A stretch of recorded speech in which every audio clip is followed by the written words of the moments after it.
Mais bienvenue, merci d'être là, le petit groupe de choisis pour qu'on puisse ensemble goûter le Seigneur, vivre avec lui, puis savoir un peu plus ce qu'il attend de nous, qu'on puisse marcher avec lui.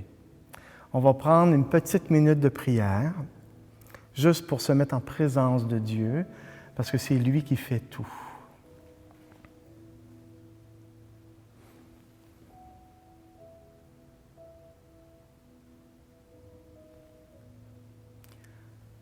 Seigneur, merci pour ta présence.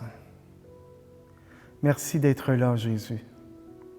Puis on est là pour toi, pour se rapprocher de toi, car tu es l'amour et on a tellement besoin de ton amour. Et dans ta parole, Seigneur, tu nous dis ce soir, « Frères, sœurs, soyez joyeux. Affermissez-vous, exhortez-vous, ayez un même sentiment, vivez en paix, et le Dieu de la charité et de la paix sera avec vous. Saluez-vous mutuellement d'un saint baiser, tous les saints vous saluent. La grâce du Seigneur Jésus-Christ, l'amour de Dieu et la communion du Saint-Esprit soient avec vous tous. » Oui, Seigneur, on veut la vivre, cette communion entre le Père, le Fils et l'Esprit, et on veut la vivre avec toi et en toi, Jésus. Amen. Alors, c'est la première fois que je vais donner, je démarre une série de conférences. Combien il va en avoir, je ne le sais pas. Il va peut-être en avoir 4, 5, 6, 10, j'ai aucune idée. C'est quelque chose qui m'habite depuis très longtemps au niveau de tout l'itinéraire de la vie spirituelle, de pouvoir la donner, qu'on puisse la comprendre, savoir c'est quoi qui se passe dans notre vie spirituelle quand on chemine vers le Seigneur. Bienvenue! Alors, c'est ça l'idée. Alors, l'itinéraire d'un cœur transformé. C'est comme ça que s'appellent les conférences que je vais vous donner. Le grand thème, c'est ça. L'itinéraire d'un cœur vraiment transformé dans la présence de Dieu. Ce soir, c'est une introduction. J'ai tellement de stock ici là, que, d'après moi, je ne passerai pas au travers, parce que je ne vous parlerai pas pendant 1 heure. Je vais essayer de me limiter. Là, je n'ai pas l'heure, là, mais j'ai l'heure là, c'est bon. Je vais essayer de me limiter là, peut-être à 40 minutes, pas plus. Tu sais? Puis ensuite de ça, on pourra prendre un temps d'adoration ensemble. C'est bon? Alors, moi, j'ai une profonde conviction depuis longtemps. Je crois que l'Église d'aujourd'hui peut se renouveler profondément par une plongée dans la science mystique des saints. Puis ça, on n'entend pas bien parler de ça. Puis je crois qu'en se mettant d'une façon particulière à l'école des maîtres du Carmel, que l'Église d'aujourd'hui peut vivre vraiment une nouvelle Pentecôte, une nouvelle effusion de sa grâce et un renouvellement. C'est comme la sève d'un arbre, je crois que cette science mystique des saints-là est comme la sève d'un arbre qui monte dans le tronc, qui va dans les branches, qui va dans les feuilles, puis qui porte des fruits. Mais faut-il encore faire des racines au bon endroit?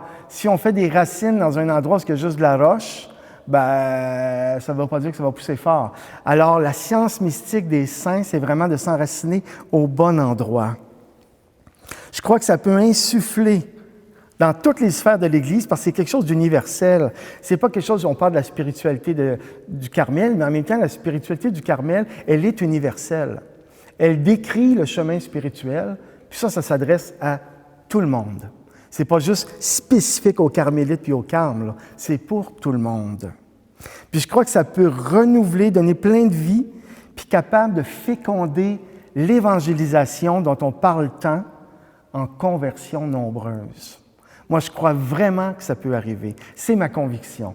Fait que c'est pour ça que j'entre dans ce mouvement-là de vous donner une série de conférences là-dessus. Parce que Jésus, il souhaite rien d'autre que de rassembler tous les enfants du Père dans sa maison. Puis le Seigneur veut nous faire vivre à chacun d'entre nous qu'on soit autant rempli de l'Esprit Saint que les apôtres au jour de la Pentecôte.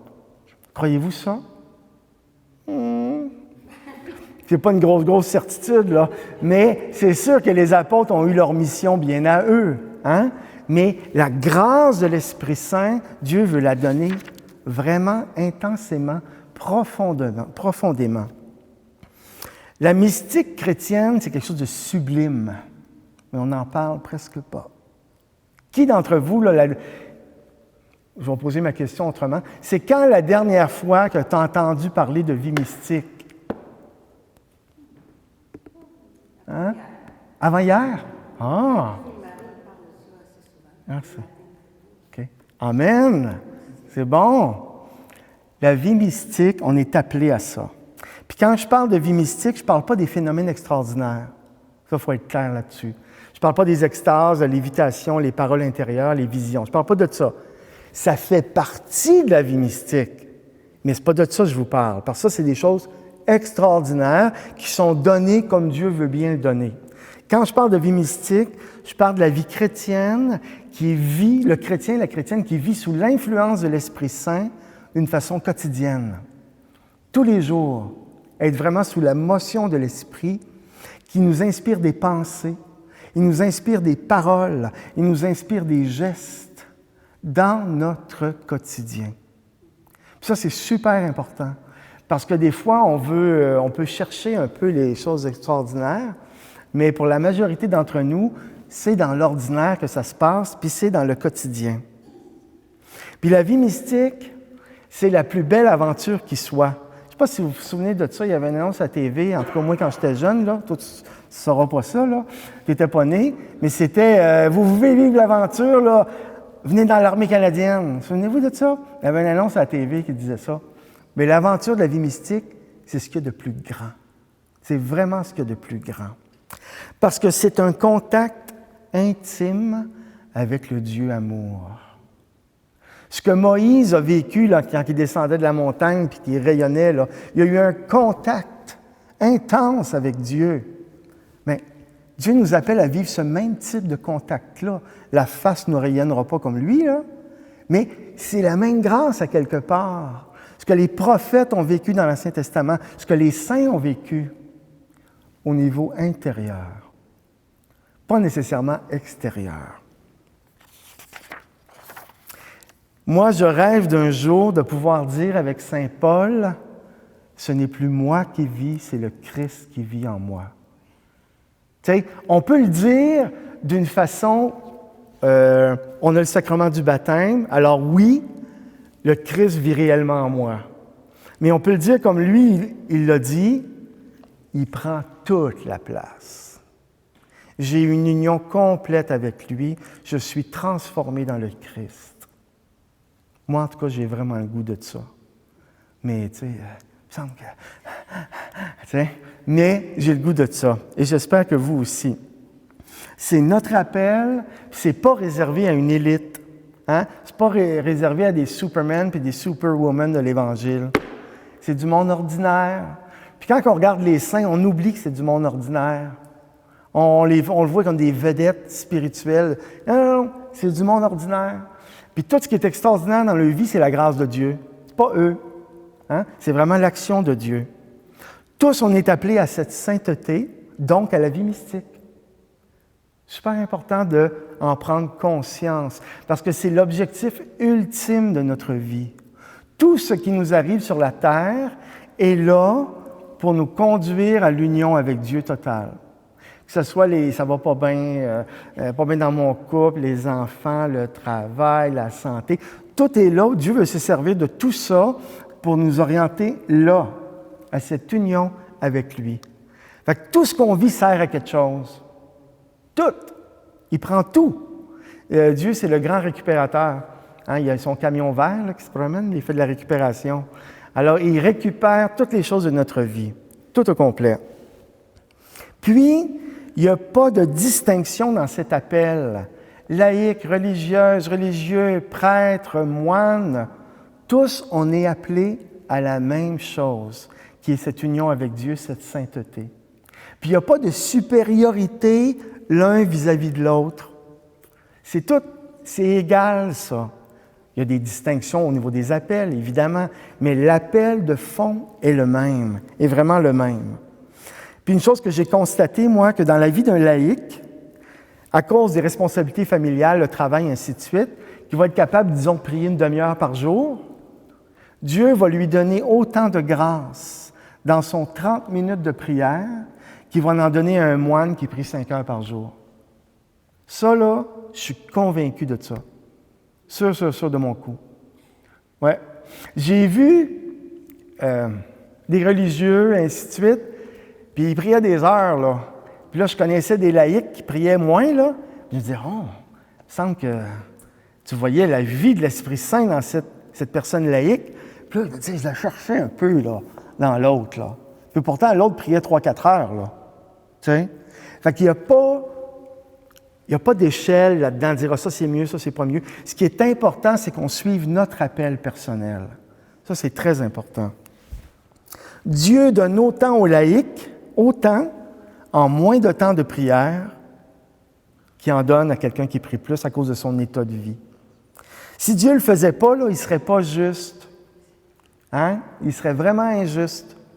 Ce ne serait pas correct de la part de Dieu. Mais Dieu est juste. Alors, il donne autant.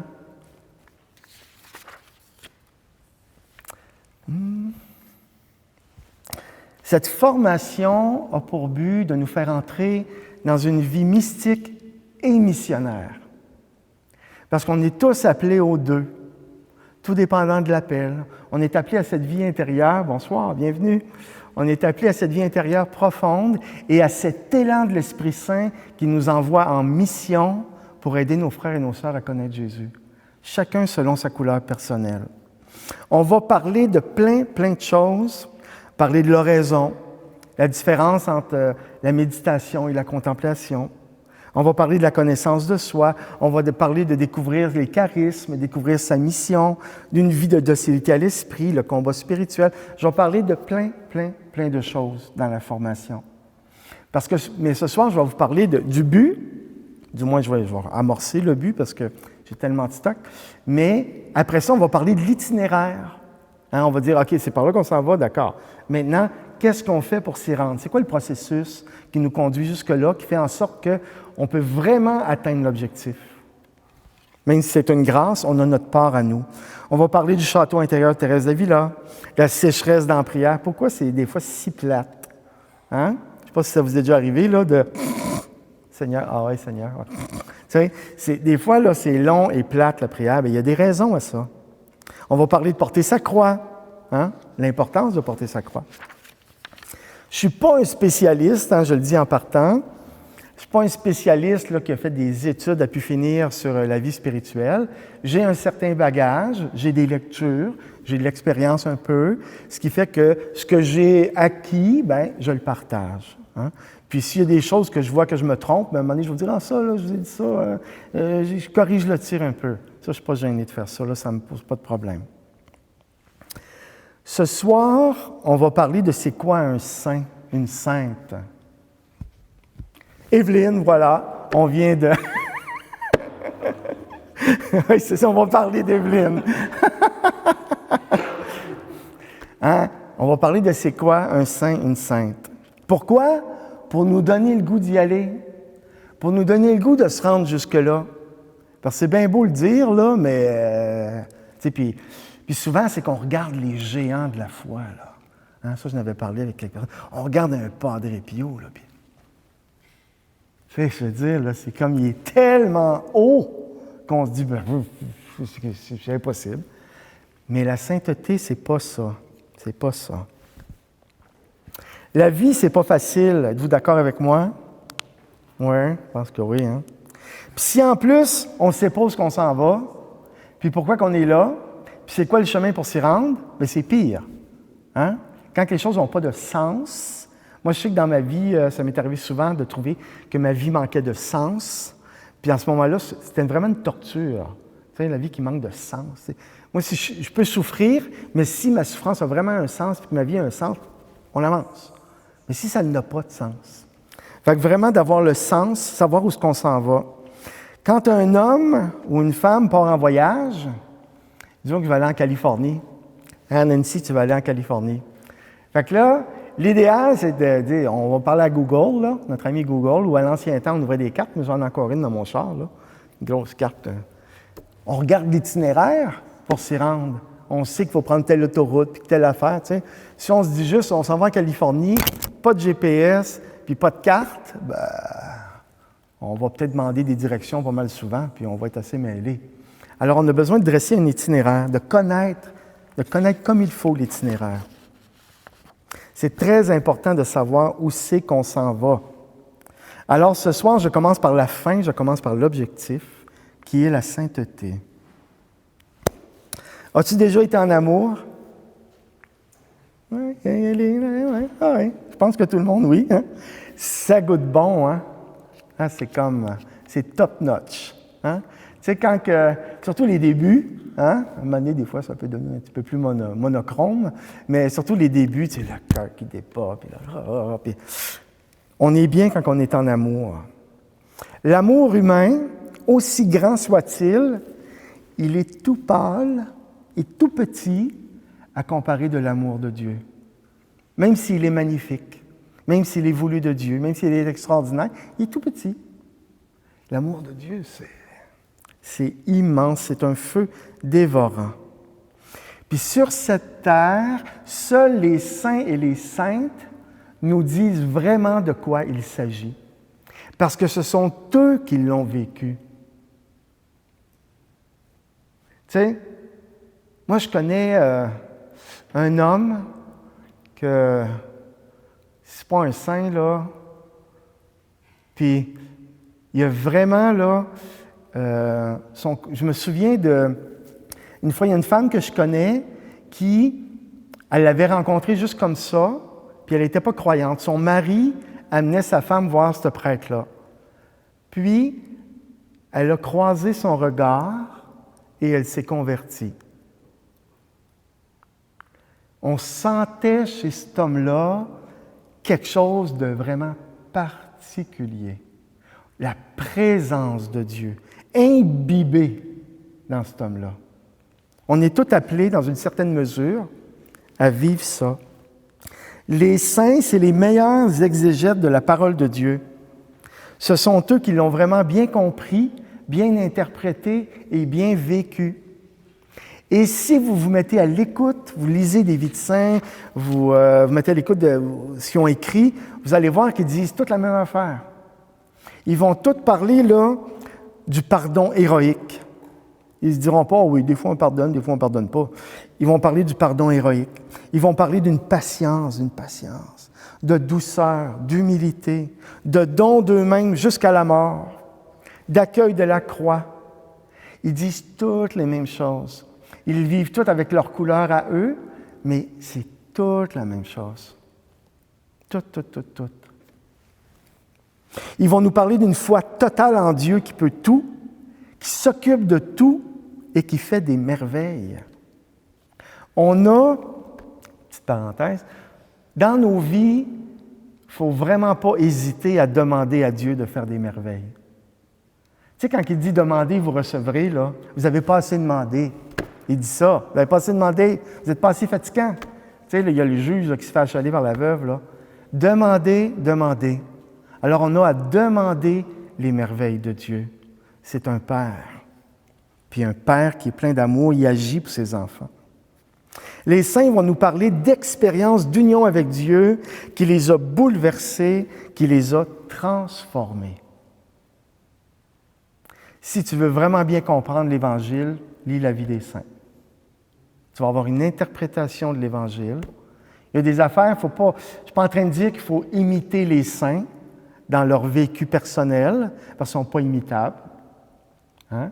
Il faut s'inspirer d'eux pour avancer dans notre propre appel. Ils sont inspirants. Ils ont tous été au bout de l'amour en se laissant prendre par l'amour en personne. Ils se sont laissés prendre. C'est fantastique. On a à s'inspirer d'eux et à se coller, là, comme là, à leur lumière et à leur amour. Se coller sur eux autres. Je me souviens du même prêtre que je vous parlais.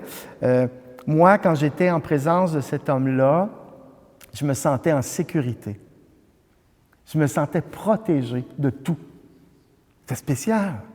C'est comme si rien ne pouvait m'arriver parce que lui, qui était un homme complètement plongé en Dieu, était là. Puis ça, je ne l'ai pas revécu avec personne. C'est fantastique. C'est vraiment beau. Qu'est-ce qui se passe dans l'âme d'un saint? Regardons l'heure un peu. Je ne vais pas vous parler pendant 1 heure non plus. Qu'est-ce qui se passe dans l'âme d'un saint? Ici, je vais m'appuyer sur les écrits des saints du Carmel, particulièrement le livre « Je veux voir Dieu » du Père Marie-Eugène de l'Enfant Jésus, qui est bienheureux. Il y a plein de citations que j'ai comme un peu paraphrasées, je me suis approprié. Fait que je ne vous dirai pas à tout bout de champ, « Ah, ça c'est lui qui a dit ça, je me le prends, puis de temps en temps, il y a des citations vraiment précises que là, je vais le dire. Parce que je ne veux pas m'attribuer les mérites d'un texte qui n'est pas le mien. Qu'est-ce qu'un saint, qu'est-ce qu'une sainte? On va l'aborder en 3 points, sous 3 angles, parce qu'on pourrait en parler de plein de façons différentes, mais je vais en parler en 3 angles. Premier point, une personne transformée par Dieu, on parle de l'union transformante, et on parle du mariage spirituel. Hein, il y en a, vous avez déjà entendu ça, les expressions-là. Deuxième point, ce sont des personnes établies dans la paix. Établies dans la paix. Et le troisième point que je vais parler, ils ont une fécondité spirituelle qui est vraiment extraordinaire. Premier point, l'union transformante et le mariage spirituel. J'ai une bonne nouvelle et une mauvaise nouvelle pour vous autres.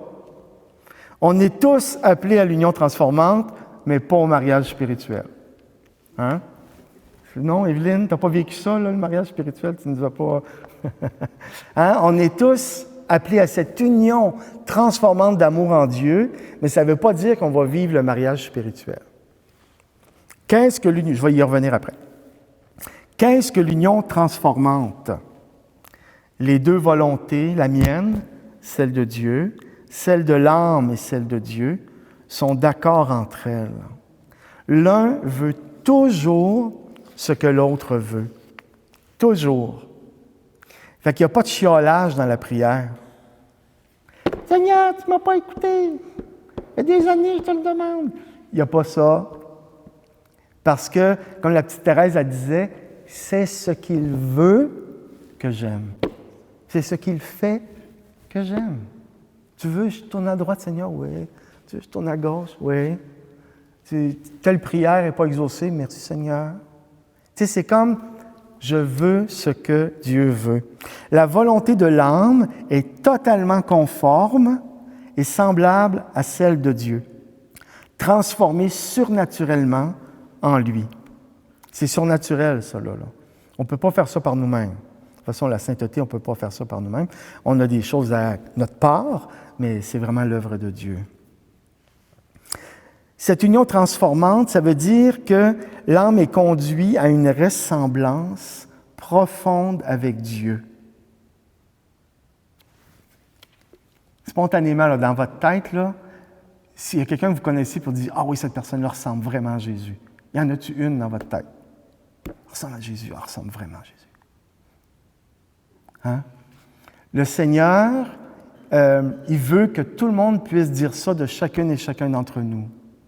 Ah, cette personne-là, wow, c'est Jésus est là, Jésus est là. Hein? Il veut ça, parce qu'il veut qu'on lui ressemble. Et l'union transformante, ça l'aboutit à cette ressemblance-là. Le péché n'y règne plus, ne domine plus. C'est dominé par l'amour, par une volonté surnaturelle qui triomphe du péché. C'est fantastique. J'ai hâte de vivre ça.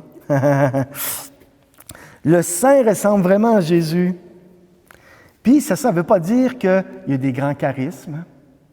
Ça ne veut pas dire qu'il y a une grande mission. C'est pas ça la sainteté. Hein?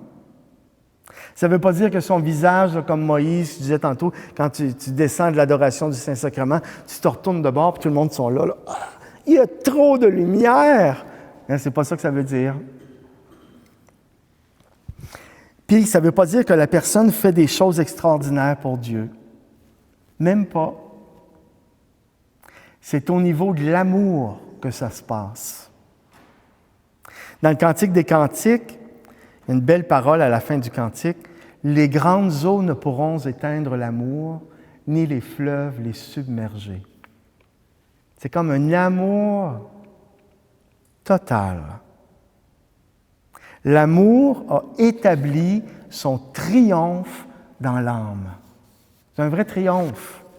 Parce que, tu sais, en quelque sorte, on est un peu en guerre contre Dieu. Je ne sais pas si vous êtes conscient de ça, là. Notre être, il y a toute une partie de nous qui lutte contre Dieu à cause du péché. Hein? On ne se laisse pas faire par Dieu. On veut vraiment contrôler les affaires. On ne dit pas, Seigneur, notre Père, que ma volonté soit faite, Seigneur. C'est ça qu'on dit des fois. On ne dit pas que ta volonté soit faite, on dit que ma volonté soit faite. Hein? Fait qu'on a comme une lutte. Fait que là, c'est un triomphe. Dieu a triomphé dans l'âme des saints. Il est conduit là où il veut qu'elle soit. C'est une régénération spirituelle et complète de l'âme, une transformation complète de l'âme. Puis la réalité fondamentale de ça, c'est le degré de charité qui s'installe dans l'âme. C'est le degré d'amour qui s'installe dans l'âme. Ce qui fait en sorte que cette personne-là est motivée uniquement par l'amour. Il n'y a plus de cette recherche de soi-même qui fait en sorte que dans une mission, je veux me mettre en valeur, par exemple, ou je veux être reconnu pour telle chose. Non, c'est une décentration de soi, complètement tournée vers les autres, tournée vers Dieu, pour le règne de Dieu. La gloire de Dieu et le salut du monde, comme on dit à la messe.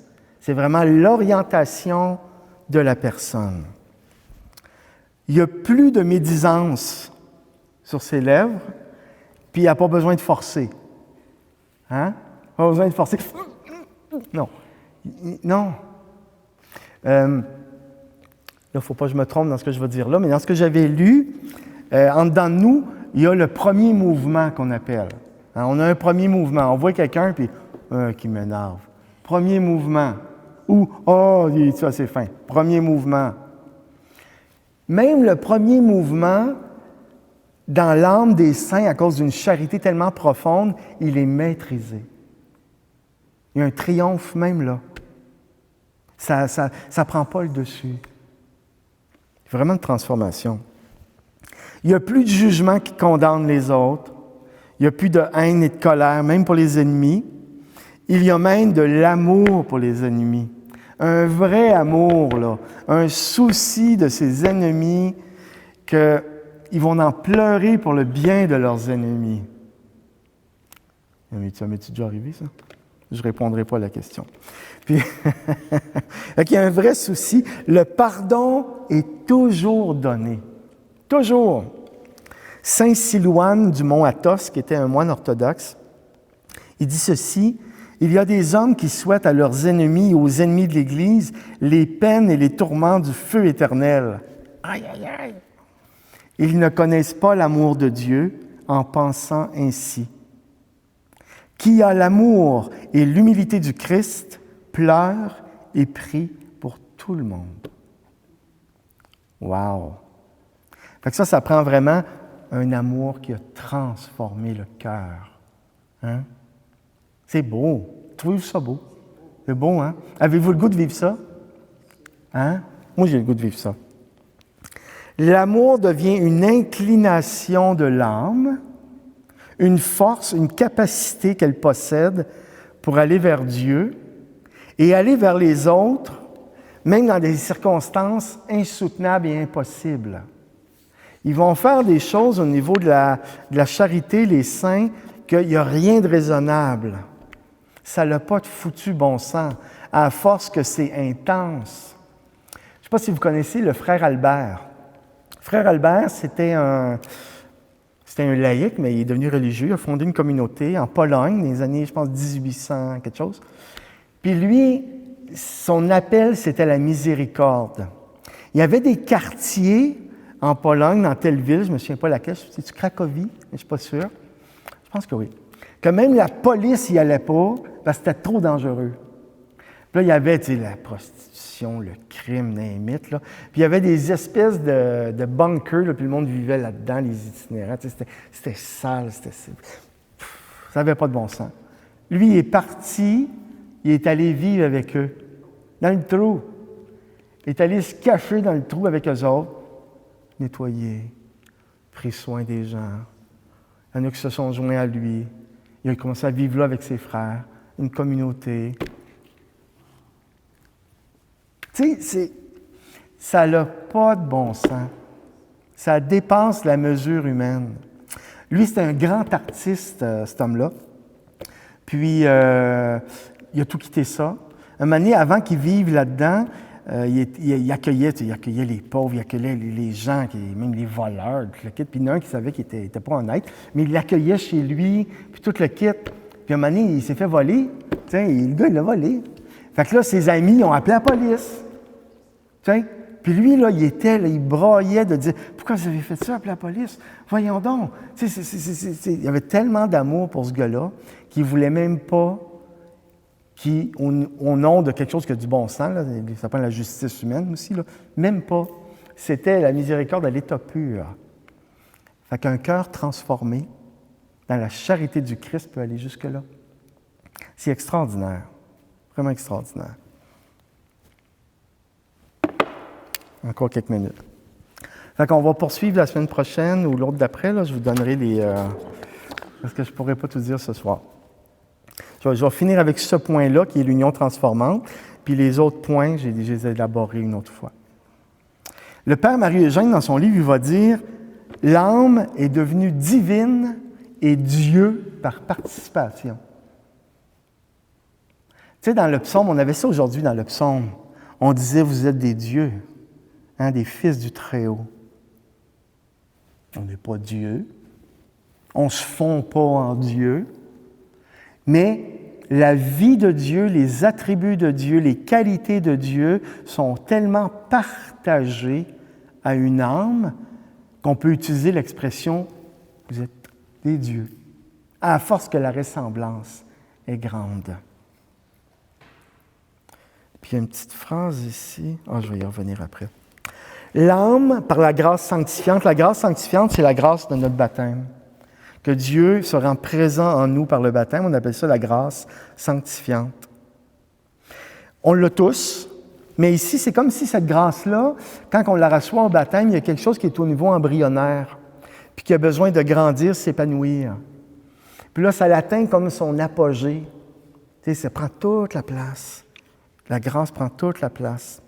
Dieu prend possession des facultés de l'âme. Facultés, intelligence, mémoire, imagination, on va donner des nuances à ça, là. Mais il prend possession des facultés. Sa grâce, sa vie, elle ne reste pas à la surface comme un vernis. On vernit ça, là. Un beau vernis ici, là, mais le vernis, il ne pénètre pas dans le bois. Il reste à la surface. C'est plus comme une guenille qu'on met dans de l'huile. Fait que là, l'huile imbibe complètement la guenille. De bord en bord, c'est imbibé. C'est ça qui se passe, jusque dans les profondeurs de l'âme. L'âme et les facultés sont comme enveloppées et pénétrées de la vie de Dieu. Enveloppées et pénétrées. Un saint, là, une sainte, c'est comme un cristal sur lequel on met un spot. Tu sais, puis là, tu vas voir la lumière qui pénètre partout dans le cristal, là, puis qui reflète là, de tous les bords. Là. Puis c'est comme si tu es, en quelque sorte, distinguer la lumière du cristal sont tellement comme interpénétrés l'un dans l'autre que c'est comme ça devient un. C'est un peu comme ça que ça se passe. Le cristal demeure un cristal, la lumière demeure la lumière, mais les deux ensemble, c'est comme s'il y a quelque chose de tellement étroitement uni qu'on les distingue moins. L'âme est en Dieu et Dieu est en elle. C'est beau, ça, juste à penser à ça. Là. L'âme est en Dieu et Dieu est en elle. Là, je regarde mes affaires, donnez-moi, tu me rends jusque-là. Je voulais finir le point, mais là, il me reste tout ça. Êtes-vous tanné? Êtes-vous fatigué? Vous endormez-vous? Là, vous faites des push-ups? Non? Correct? OK, on se continue de bord. Là, je vous ai parlé de l'union transformante. Là, je vais vous parler du mariage spirituel. C'est le fun de vivre ça, le mariage spirituel. Hein? Quand on regarde Thérèse d'Avila. Là. Le mariage spirituel, ça fait partie de l'union transformante.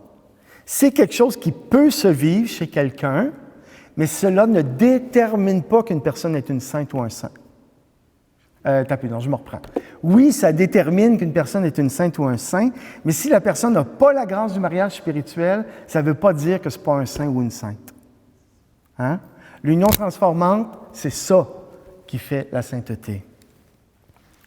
Le mariage spirituel, il va nous montrer l'union transformante, mais avec plein de manifestations spéciales, avec des faveurs extraordinaires. Ça va se manifester de cette façon-là, avec des lumières contemplatives extraordinaires également. Le mariage spirituel montre les choses extraordinaires qui peuvent s'y produire, mais on n'a pas besoin de ça pour vivre, pour être un saint ou une sainte. Mais je vais vous avouer que j'aimerais bien ça. Hein? Vivre le mariage spirituel, là, tu lis ça dans la vie des Seigneurs. Ah oui, Seigneur, vas-y, Jésus. Thérèse d'Avila, là, je vais vous lire un petit bout, comment elle a vécu ça. Parce que ça arrive comme à un moment précis. C'est comme il y a plein d'étapes de purification, de transformation. Puis là, ça arrive à un point culminant, que là, il y a un événement, puis là, la personne atteint le sommet. Oui, mais en même temps, elle va toujours continuer de grandir, parce que ça ne s'arrête pas. Mais il y a comme un état particulier qui est donné. Elle va dire ceci.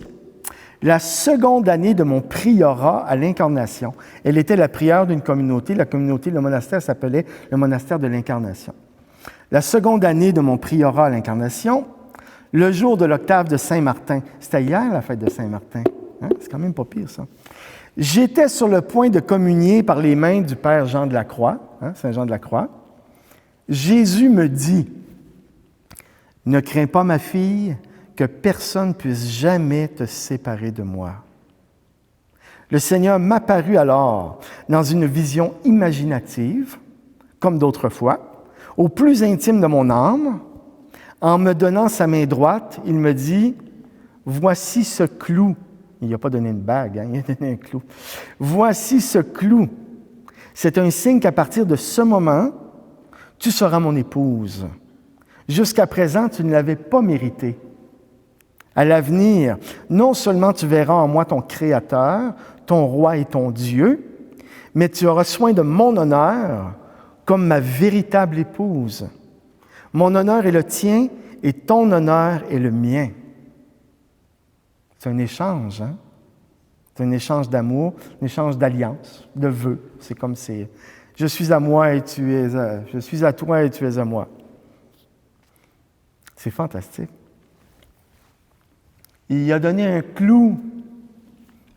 Quel beau cadeau d'alliance! Ça montre que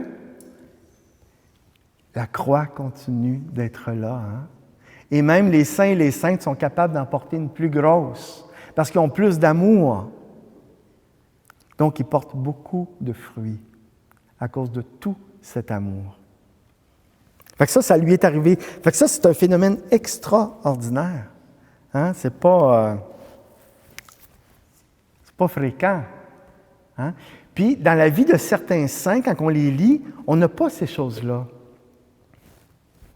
C'est un saint. On le voit par toutes sortes de comportements que la personne a. Tu te dis, c'est extraordinaire. Mais il n'y a pas ça. Il est important de faire la différence entre mariage spirituel et union transformante. L'union transformante, c'est pour tout le monde. Le mariage spirituel, c'est une grâce que Dieu donne comme il veut, à qui il veut. 2 fois la même page. Les grands phénomènes mystiques sont l'élément principal du mariage spirituel. Puis, c'est très attirant, les phénomènes mystiques. Hein? Qui d'entre nous ne rêve pas d'avoir au moins un petit quelque chose, là? Hein? Tu sais, une grâce là, qui va venir nous... Oh, Seigneur, je suis à toi, tu es à moi. Tu sais, on rêve de ça, on rêve de ça. C'est attirant. On est attiré par ce qui est merveilleux. Hein? Puis, c'est aussi un des facteurs là-dedans qu'on est attiré par ce qui est merveilleux, c'est parce que notre âme est faite pour cet invisible. On est fait pour cet invisible-là qu'on n'est pas capable de... On le vit dans la foi. Il y a des grâces des fois qu'on a, mais règle générale, on marche dans la foi. Et le Père Marie-Eugène, il dit, même les spirituels, chez les spirituels, il n'est pas rare de trouver un désir plus vif de l'expérience mystique, donc des faveurs spéciales, que de la charité surnaturelle qui en est la source. Fait que ça peut être un piège pour nous de désirer de vivre des expériences spéciales au lieu d'être vraiment centré sur la charité, sur l'amour. C'est ça notre objectif. C'est pas dire « Oh Seigneur ». Je me souviens, mon ancien accompagnateur spirituel, à un moment donné, il m'avait dit, il dit « Christian, là je me confesse, là. Il dit « Christian, tu as trop d'ambition au niveau de la vie mystique, là. » Tu sais? Autrement dit, tu veux trop vivre des affaires, là. Tu sais, je peux dire que ça fait longtemps de ça, mais effectivement, c'est pas quelque chose qu'il faut rechercher. Si Dieu nous fait des cadeaux, on les accueille, hein? On se laisse gâter, mais c'est pas l'objectif. Puis des fois, on peut courir après ça, ou on peut courir après des gens qui ont des faveurs spéciales. Il faut courir après le Christ. Courir après Dieu, après son amour. Puis quand on cherche trop ça, mais ça dévoile notre échelle des valeurs spirituelles. Hein? Comment on mesure les affaires, ce qui est réellement important pour nous. Ah, je veux vivre ça. Ton chemin, il est là. Non, mais je veux vivre ça. Non, c'est là que ça se passe. Hein? Puis il y en a même qui vont penser que le mariage spirituel, c'est supérieur à tout, parce qu'ils ne connaissent pas bien les voies spirituelles. C'est un cadeau, c'est spécial, il n'y a pas de doute. Ça apporte des grands fruits, mais ce n'est pas une nécessité. Non, mais il y en a qui cherchent les cadeaux. On l'aime, le Père Noël. Hein? On veut que Dieu il arrive avec sa grosse poche de cadeaux et qu'il nous fasse des faveurs bien spéciales. Ce qu'on a à rechercher, c'est la charité. Moi, une prière que je fais régulièrement, trois choses. Trois choses que je demande à Dieu régulièrement, c'est la charité, l'humilité, puis la docilité à l'Esprit Saint. Si j'ai ça, là, j'ai tout. Tu sais? Je suis docile, si je suis vraiment quelqu'un qui écoute Dieu, qui écoute l'Esprit, bien, je vais le suivre. Tu sais? Puis ça amène l'amour. Puis plus je me fais petit, bien, plus il peut m'en donner de son amour. Puis plus il va me guider. Hein? Ça va tout ensemble. Maintenant, la petite Thérèse, elle n'a pas vécu ça, le mariage mystique, le mariage spirituel. Elle n'a pas vécu ça. Est-ce que, si on met une balance, là, on va mettre Thérèse d'Avila ici, puis là, on va mettre la petite Thérèse de l'Enfant Jésus là. Quelle barre ça balance le plus, qui a le plus de poids? Qui porte le plus de fruits? Qui est le plus proche de Dieu? On ne peut pas savoir ça. On ne peut pas mesurer ça. Impossible. On pourrait dire, avec notre regard humain, Thérèse d'Avila, les extases, les visions, la lévitation. Elle a fondé 15 monastères, je ne sais pas trop. Tu sais, wow. On pourrait dire la petite Thérèse, ben, tu sais, elle a balayé dans son couvent. Hein, tu sais. Petite Thérèse, c'est la patronne des missions. Tu sais. Elle est venue ici, elle nous a visités, elle visite le monde entier. Thérèse d'Avila, elle ne visite pas personne. Là. Fait que, tu sais, on ne peut pas mesurer. On ne peut pas mesurer. La petite Thérèse, comment est-ce qu'elle a vécu ça? Elle va dire ceci. Un moment donné, elle avait fait une prière d'offrande à l'amour miséricordieux. Hein, ça avait été comme vraiment un mouvement intérieur pour elle de s'offrir à Dieu. Quelques jours après mon offrande à l'amour miséricordieux, je commençais au cœur le chemin de la croix. Lorsque je me suis senti tout à coup, je recommence, lorsque je me suis senti blessé tout à coup d'un trait de feu si ardent que je pensais mourir. Je ne sais pas comment expliquer cela. C'est comme si une main invisible m'avait plongé tout entière dans le feu. Quel feu et quelle douceur en même temps. Depuis cet heureux jour, il me semble que l'amour me pénètre et m'environne. Il me semble qu'à chaque instant, cet amour me renouvelle, purifie mon âme et n'y laisse aucune trace de péché. On voit bien là, qu'elle a goûté quelque chose. Là. Elle n'a rien entendu, elle n'a rien vu, mais elle a vécu quelque chose.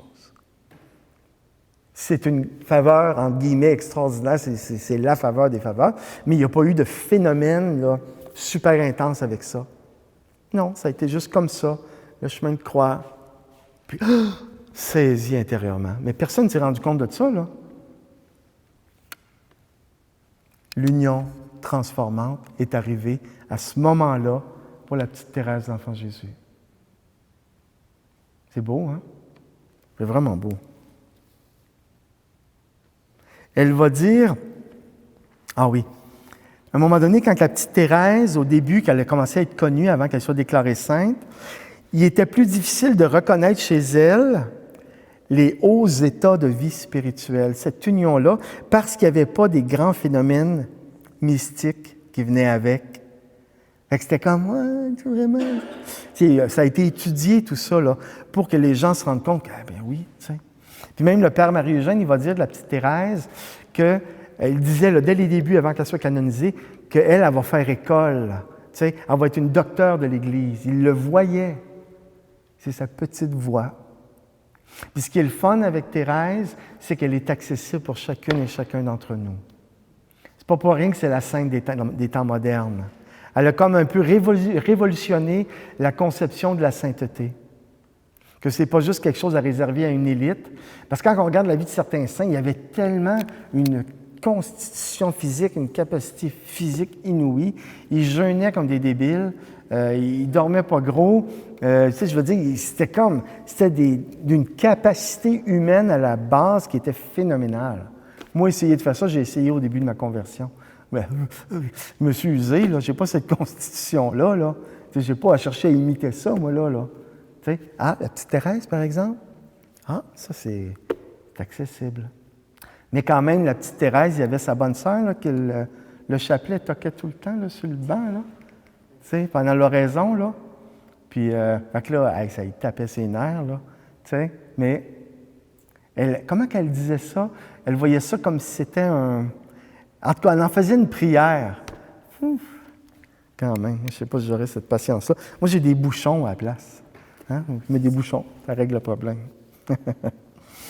Thérèse, elle va dire de la mort d'amour de Jésus, elle va dire ceci: « Ce n'est pas la peine que ça paraisse, la sainteté, pourvu que cela soit.